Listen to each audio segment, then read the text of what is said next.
Social মিডিয়াগুলো scroll করো, একটা না একটা ভিডিও পাবে যে বিয়ে করে নাকি একটা মেয়ের জীবন তছনছ হয়ে গেল। বিয়ে করা মাত্রই একটা মেয়ের জীবন টানা টানা হয়ে গেল। ছেলেদের জীবন কি টানা টানা হয় না? অবশ্যই হয়।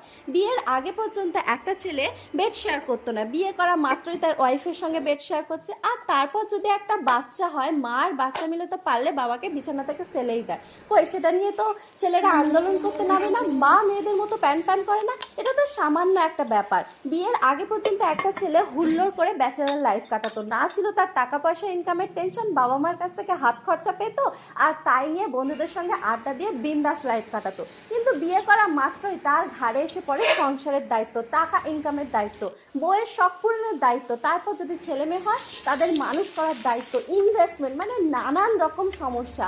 আর একটা ছেলে যে কত কষ্টে টাকা ইনকাম করে সেটা কিন্তু ছেলেরাই জানে। মাথার ঘাম পায়ে ফেলে ইনকাম করে সংসারের সুখের জন্য। সেই টাকা নিয়ে তো ছেলেরা হুল্লোড় করতে পারতো, নিজের শখ পূরণ করতে পারতো, কই করে না তো। কিন্তু সেটা নিয়ে তারা কোনো রকম কিন্তু প্যান প্যানও করে না, তারা তাদের কাজটা মন দিয়ে করে। কিন্তু মেয়েরা কেন তো প্যান প্যান করে আমি বুঝি না। যাই হোক, এইসব কথা বললে আবার আমার মহিলা ভিউয়ার্সরা কিন্তু রেগে যাবে, তাই আর বেশি কিছু বলছি না, অল্পতেই ছেড়ে দিলাম।